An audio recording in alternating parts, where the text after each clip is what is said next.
All right, we are talking about imaginary numbers. Yes, and you'll know what that actually means here in a second, okay? But for now, let's just go ahead and identify in math terms and math notation what it actually means when it says imaginary numbers, okay? Whenever you see a little lowercase kind of curly fancy I, that's what it means by imaginary numbers, and we'll actually use this in context here in a second, okay? So for numbers 1 through 4, they're just asking us to simplify these radicals. Now, we talked about this last year. In order to simplify a radical, okay, and these are all square roots, which means there's an invisible 2, 2, 2, and 2. Okay, well, square roots means that we need to get groups of 2, or think pairs. Okay, they need to be able to pair up in order to leave the radical. Think of it like they have to pair up to go on a date, leave the house and go on a date. Okay, so the first thing we want to do, if you remember from last year, is we're just going to ignore this coefficient of -3 for now. Just think of it as like a couple that's already outside, maybe waiting to see who can join them. Okay, so we have our root. We have 24, starting with 24. Again, we're just going to ignore the variables. So we're just looking at the number inside the radical, 24. Okay, well, I know that 24 is not a perfect square, meaning there's no number that multiplies by itself to give us 24, like 0 times 0, 0, 1 times 1, 2 times 2. Nothing pretty gives us 24. Okay, so what we need to do is we need to break this down, or in other words, we need to start dividing it. Okay, so in order to divide 24, I see that it's even. I'm just going to divide it by 2, and that would give me 12, or 2 times 12 gives me 24. Okay, I don't see a pair that can leave yet. I can't break 2 down anymore because 1 times 2 doesn't change it.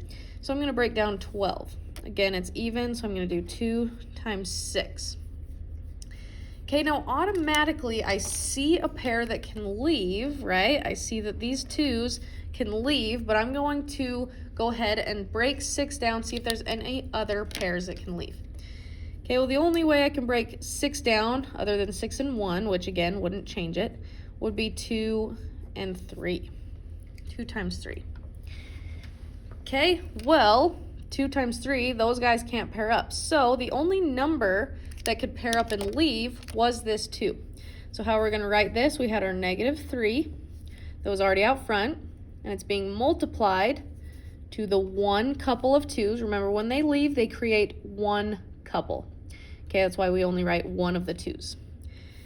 Okay, then I'm going to leave some space just in case anything else can leave later.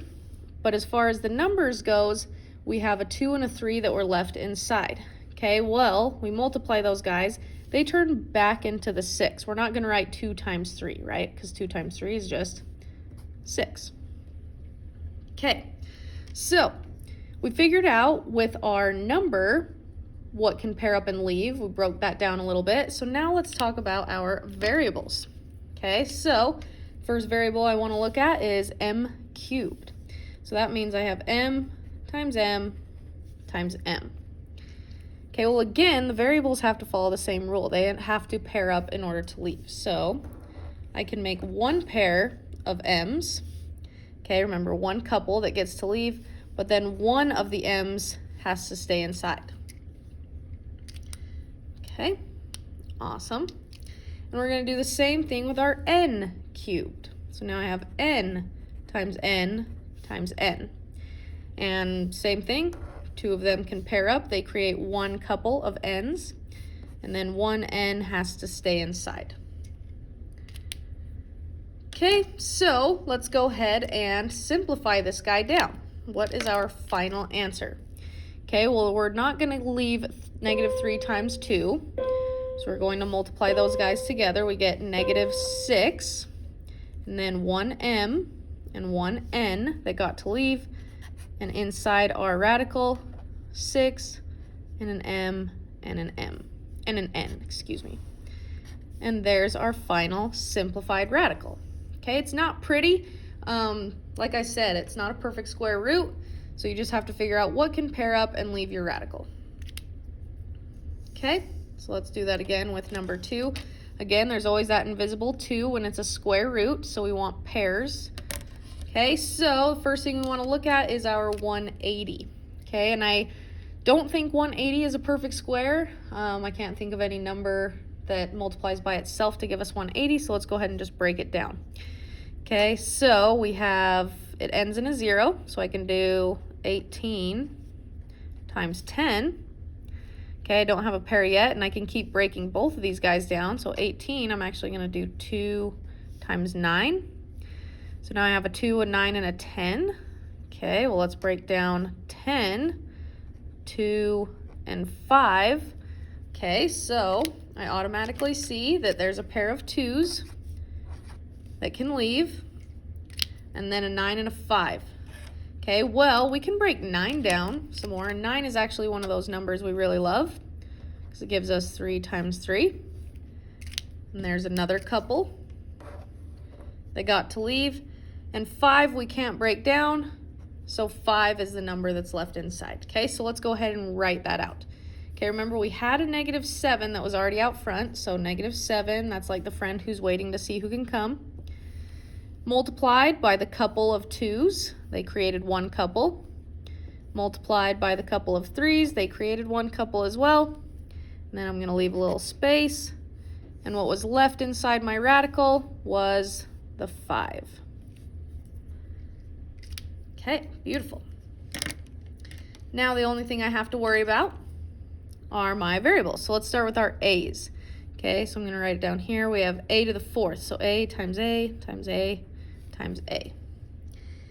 Okay, well, this is an even number, which means it's going, no a's are going to be left inside. They can create 2 couples. So this turns into a squared, since there were 2 couples. Okay, now we do the same thing for b. We have b squared, so b times b. Well, again, that's an even number, so they create 1 couple, and no variables were left inside. So now all we have to do is simplify this guy. Okay, so we can grab a calculator if we want. So I'm going to multiply -7 times 2 times 3. So I have, let's see so you guys can see it, -7 times 2 times 3. That's going to give me -42. Okay, the a squared, and the b, and the root 5. And there is our simplified radical. Awesome job. Let's do that again. Okay, so we're going to ignore the 2. He's just waiting outside. We're going to first look at the 128. Okay, so 128 is not a perfect square, so we're going to go ahead and break it down. Let's see, it's even, and that's the first thing I can think of, so divide it by 2. 128 divided by 2 is 64. Okay, we can't break 2 down anymore, but 64 is a number we love because it gives us an automatic pair, 8 times 8.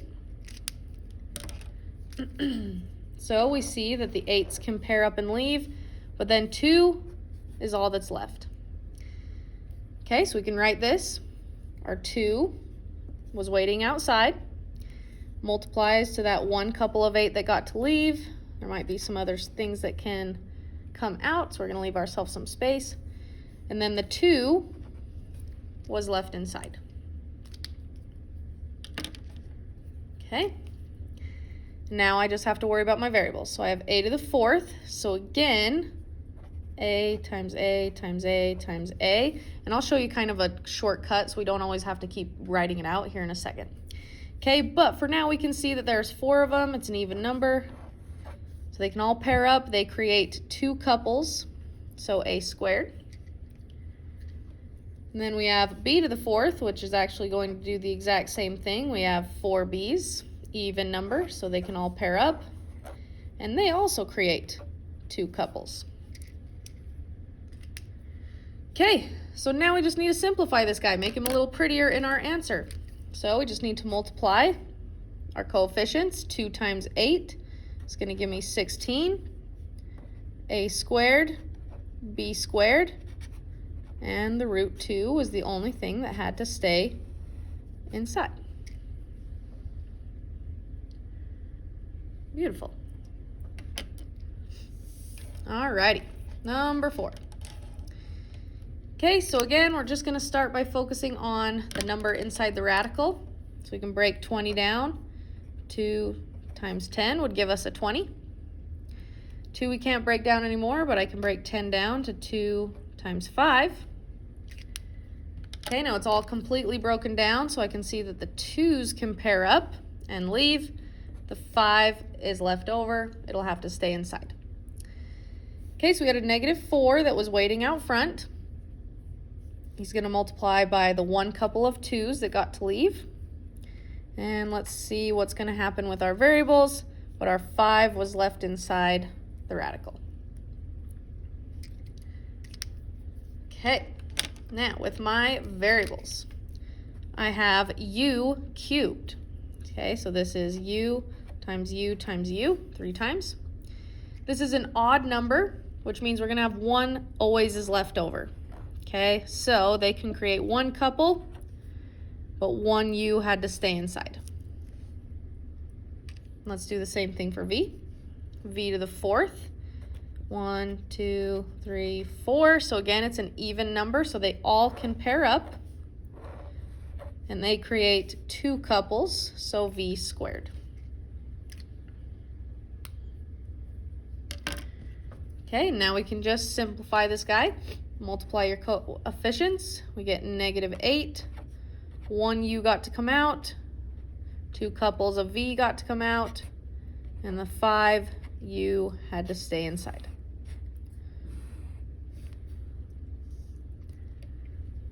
And there we go. Beautiful. Okay, now you're like, Mrs. Campbell, what were we just talking about? Imaginary numbers. This is where they're going to come into play. So imaginary numbers come into play when there's a negative on the inside of the radical. Okay, so in fact, let's make that note on our paper. Negative inside the radical, okay, that means a square root sign. That's going to give us an imaginary number, meaning we're going to have to pull out an I. And here's why. Okay, the whole point of a square root is that we're multiplying the same thing by itself. Okay, so for example, let's imagine that this is just 25, positive 25. Okay, well, to get 25, we could do positive 5 times positive 5. That'll give us 25. Or we could do a -5 times a -5, because remember, a negative times a negative will also give us positive 25. But there's no way they could be the same thing and give us a -25. That's where the imaginary number comes from, okay? Because technically it doesn't work, okay? So mathematicians were like, we got to figure this out. Okay, so here's what we do. Whenever you see this negative, it becomes an I on the outside. Okay, so we're just going to take this negative, and it becomes an I on the outside, and I've been drawing my eyes differently each time. That's okay. Squiggly I on the outside, root 25. Okay? Because, and you're like, well, why does this automatically turn into an I on the outside? And we'll talk about this more.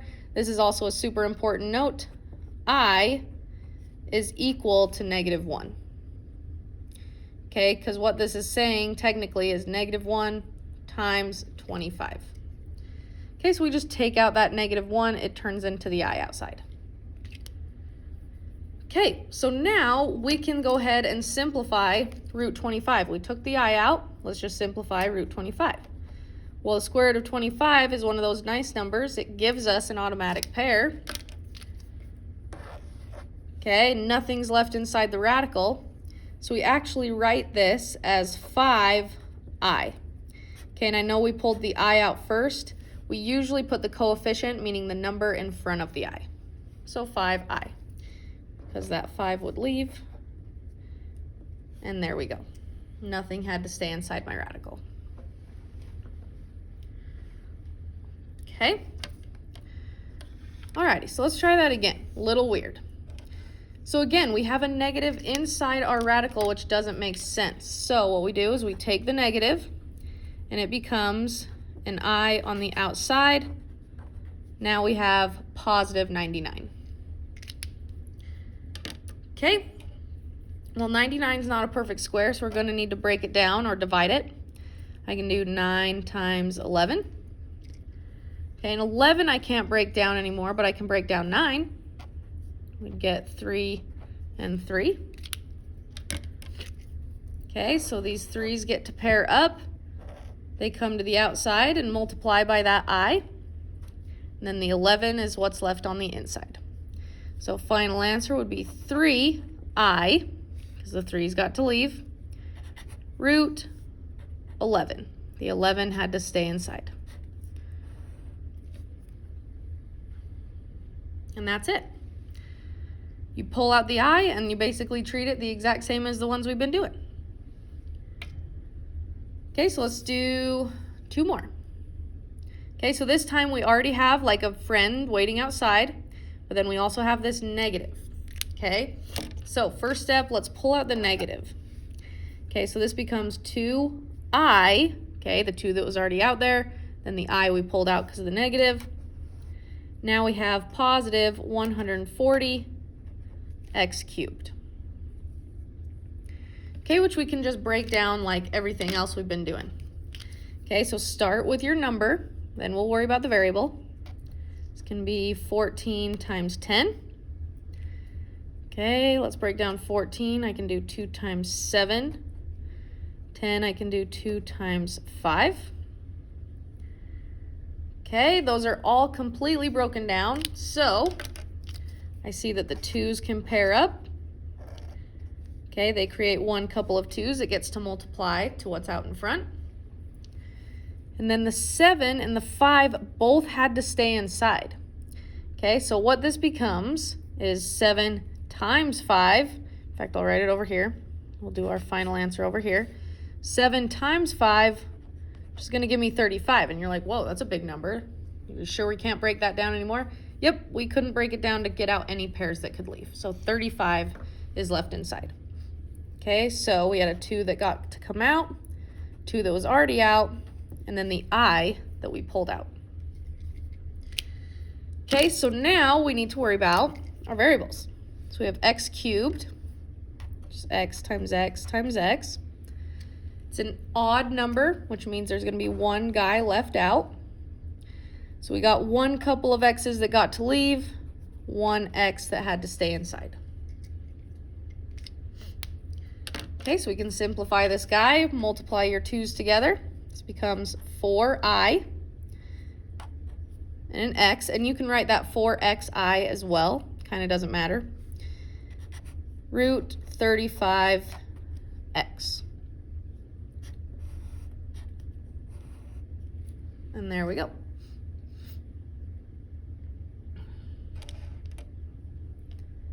Okay, last example. Okay, so we have a negative coefficient out here, but remember, if it's a negative on the outside, it doesn't matter. We only turn it to an I when it's a negative on the inside. Okay, so this is just the friend that's waiting. Okay, the first thing we want to do, take that negative, and it turns into the I out front. So negative 3i is now out front. Positive 144, x to the 11th, y to the 7th. Okay, and now we can simplify this guy. Well, 144, if you remember, is a perfect square. We can take the square root of 144, okay, because 12 times 12 gives us 144. Okay, so that's one of those great numbers that gives us an automatic pair. So I can take my pair of 12s. They'll get to leave and multiply out there. Okay, so let's go ahead and write all these steps over here. So I had negative 3 times I times 12 that got to leave. No numbers had to stay inside. Yeah, I'm going to run out of room here. That's okay. No numbers had to stay inside, so we're just looking if any variables can come out and have to stay inside. Okay, so let's look at the variables. Now, x to the 11th. Do you really want to draw out 11 x's and then see how many pairs you can create? You can, for sure. But here's what I would do, a little shortcut. First, is it an even or an odd? It's an odd, okay, which means we're going to have one that's left out. So what I'm going to do is x to the 11 minus 1. Okay, that's going to give me x to the 10th. Okay, we know that 1, by taking away that 1, we automatically have one x that's left out. One that can't pair up. But now that it's an even number, we can just take 10 divided by 2, how many pairs it can create, and that would be 5. So this means I can take 5 couples of x's out. I know this is really small, that's okay. Okay, so I basically made my variable so that it was an even number by taking one out, right? It's an odd, so one has to stay inside. Dividing it by 2, how many pairs can come out? We get 5 pairs or couples. Okay, a little weird, so let's do that again. Because y to the 7th is also an odd number. So, odd number, we know 1y is automatically going to have to stay inside. But when we take away that 1, it becomes y to the 6th. This is an even number, so we can divide it by 2. And we get 3. So then y cubed, or 3 pairs of y's that got to come out. And there we go. Okay, that's an easy, kind of easy-ish. If drawing them all out and pairing them up works better in your brain, that's totally fine. Okay, but let's go ahead and simplify this guy. We need to multiply our coefficients. So I have -3 times 12, and that's going to give me -36. -36. Okay, like I said, you can put the x's and y's first, so we'll go x to the 5th, y cubed, don't forget your I. And then the only thing left over was the x and the y that couldn't pair up. And there's our final answer. Okay, so just remember, whenever you see a negative inside your radical, comes out, becomes that I. Those are your notes. There's an assignment that goes with it.